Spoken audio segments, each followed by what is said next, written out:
happy that you all are here today again for like the 8th time. So up next, we're going to be introducing you 3 of our featured readers. Our first reader for tonight is Danielle Zaccagnino. She is from Queens, New York, which for me is like a threat already, just that fact. She's been a speech therapist and a massage therapist. Now she's working on her MFA at Texas State University, where she writes poetry and nonfiction. Some of her works have appeared in Word Riot, The Butter, sounds delicious, and the Sonora Review, where she was the winner of the 2016 Essay Prize. Her favorite rapper is Cool AD, and I did ask her if I was pronouncing that correctly. Her favorite ice cream is vegan chocolate and peanut butter, and her favorite anything is her cat, Caddy. It's a great name. Yeah.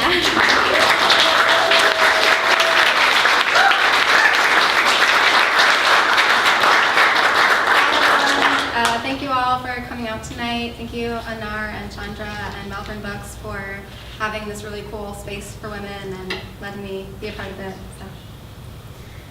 Okay, my first poem is called Eat the Work.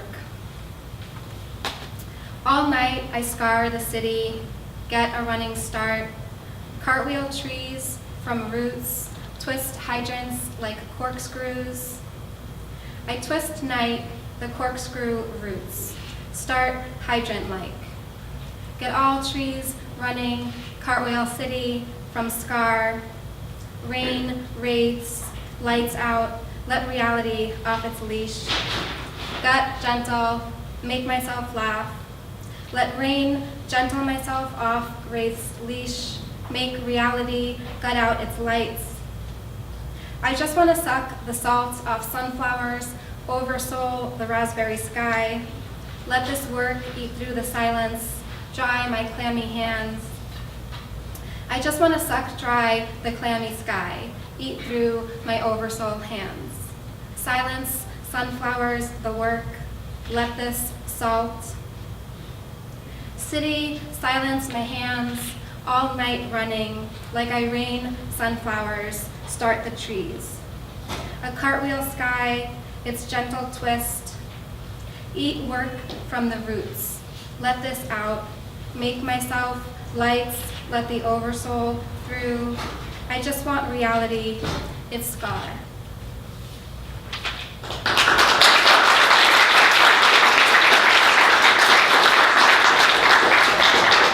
So the next poem is about a long-distance marriage. It's called Brain Freeze in Academia.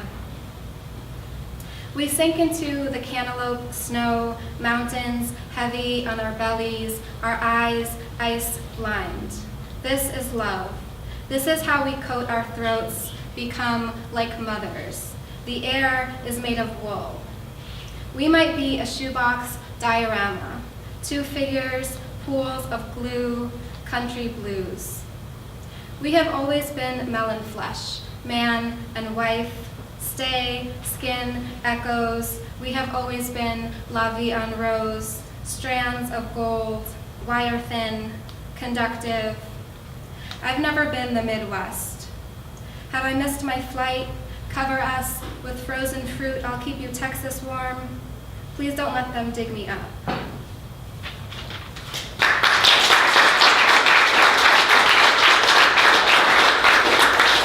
This is a pretty new one. It's called All My Gold. All my gold comes from a supernova. When I say gold, I mean the cult of illusion, the alchemist's erotica, the Danielle I wore around my neck when I was 10, in cursive, up conversion to the terminal elements, iron. All my gold is superferrous. Ultimately, when I say gold, I mean a character I wrote. I mean the fillings in your teeth, the fish I should have bought. Instead, my woman bird ate my man bird. We got her another one, and she ate him too. True story. Or maybe it was just his head. I only want the best for you.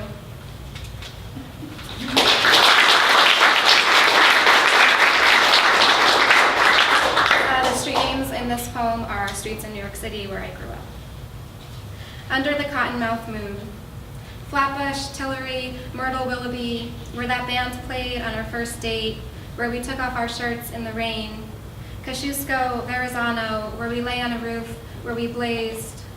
Utopia, Hoyt, Skirmerhorn, Herkimer, Pitkin, McKibben, in a melody sustaining It's a Long Road to Canaan, where we carried a couch, ate too much cake. 33rd and Park and Parsons, don't worry your oversized head about it. I strangled myself lightly, imagining that time with a friendly stranger, trying to remember if it bothered me. That's what this mark is. Burst capillaries, I think. I only remembered that I didn't say anything, waited it out until he came. Auburndale, Cassina, where we slowed time, forgot our names.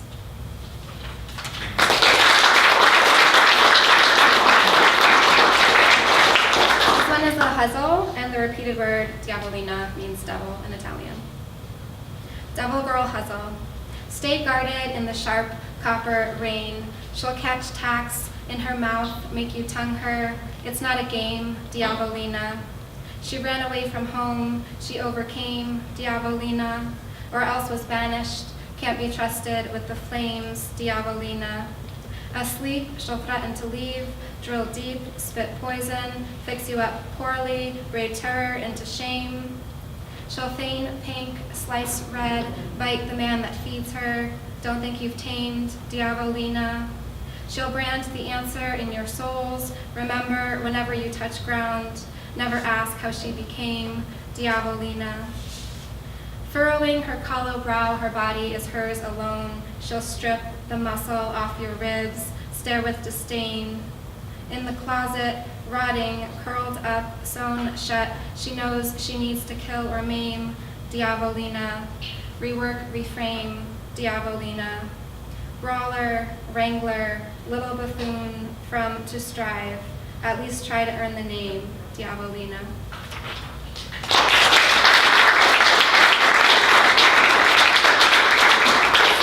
This next one is from a series I'm writing about a romantic relationship between an android man and his human wife. They're mostly just love poems to my husband, who always calls himself a computer. So it's a robot sex poem, essentially. Supercomputer spends the night with competing impulses of a hypertextualized modality in a barely perceptible tactile shift, like knuckling a ligament in the literature. Stay, Valentine, stay within normal limits. Neurochemically speaking, what isn't distorted?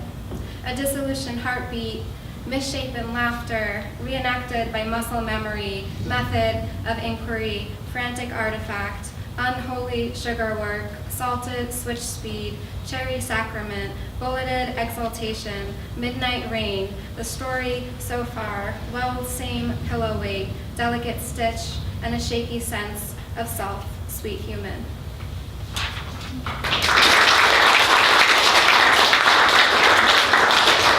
This is horoscopes for women like me.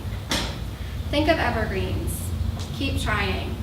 You'll find the hours full of pinprick patter. You won't know your own stench. Imagine yourself floating, bow-legged and numb. You'll find celestial bodies will always be manhandled. You'll find your mother's and all mothers' bones dangling on rows of rope, and you'll wonder if that tibia twitching is hers. You won't know. You'll dig your own burren, keep crawling until dirt swallows sound. You'll find you're only one person. When your head flies off in the storm, your knees will wince in sympathy. Constantly practice distortion of perspective. When you confuse yourself with someone else, stay there. Even blades of grass will bicker. Live in the sky.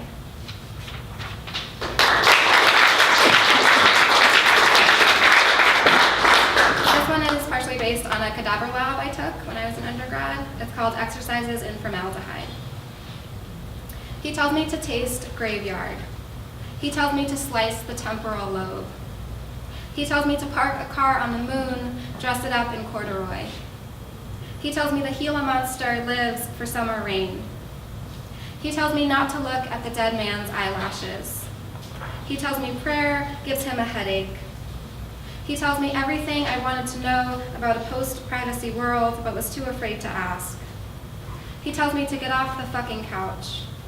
He tells me the pig, raw pink, preserved fetal in a jar will be mothered with the appropriate gravitas.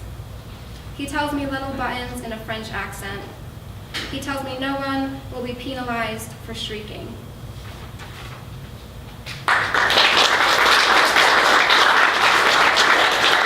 one is about being at a party and having a good buzz going until something kind of puts you in a negative headspace, which happens to me frequently.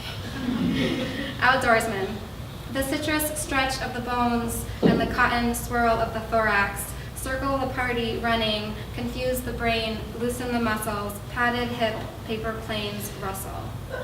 On a dresser-framed opening day, a redhead boy with cartoon lips, pink glasses holds a fish, proud of what he killed. It's tiring to create a new world every day. Outside, it's hailing stones, localized to my thighs, through braided flame, spilling skyward, someone drones. It's never just a pool of butane. You're always injecting it.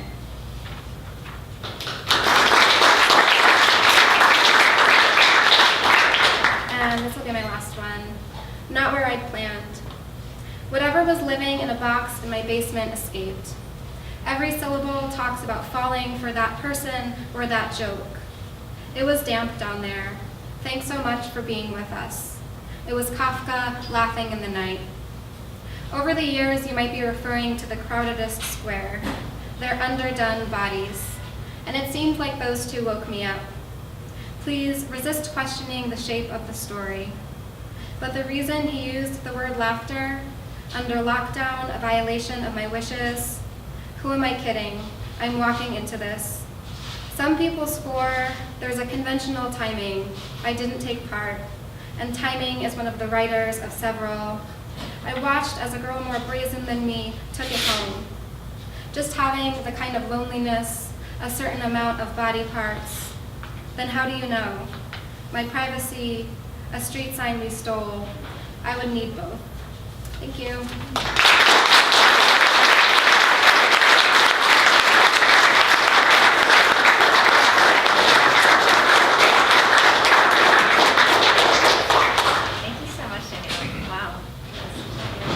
Y'all are such a great crowd tonight. Thank you for sharing your applause with your readers.